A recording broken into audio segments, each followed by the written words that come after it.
Okay, recently Luna Vachon died. In a lot of ways, it is kind of sad they don't get to make that many positive wrestling, webcams. A lot of them are either just, here's who's been released or here's who's died. Thinking back to, I remember watching Luna Vachon with Bam Bam Bigelow. And they made what looked like an absolutely perfect couple. Bam Bam with the tattooed flames on his head. Luna Vachon with, like her shaved mohawk. I remember, I think she was in she's in a few of the wrestling games too, Take on the Guys, which you almost never saw. Why? Because Luna Vachon was one of the first female wrestlers who really took it to men. Don't take that in any bizarre way, but she wrestled men, she wrestled hardcore, she wrestled a great stiff style. And that's a weird thing, because you look back, look at the evolution of, let's look at mainstream professional wrestling, female wrestlers. She was very much before her time. She had a look that almost nobody else could copy. Period. She had, this great punk, tough chick look, and she backed it up. She didn't back down from anybody. Man, woman, it didn't matter. If you got in the ring with her, you got in the ring not with the woman. You got in the ring with a Vachon.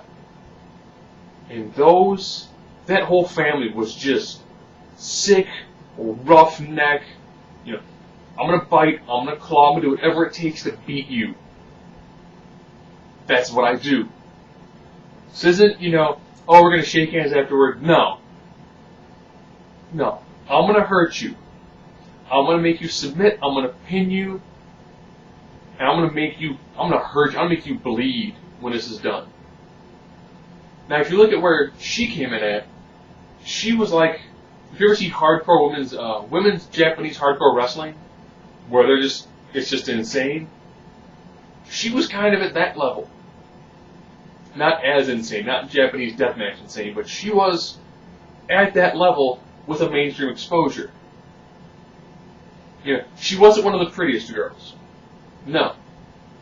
She didn't need to be. She was an athlete first. She did a phenomenal job in the ring. She was a great valet. She had her mic skills, while they were limited, because during that time period you didn't see a lot of promos being done. She knew her character. She knew what she needed to do, and she did it, and she did it well. She had good promos, good ring work, and you know what? What you saw was what you got. That's who she was.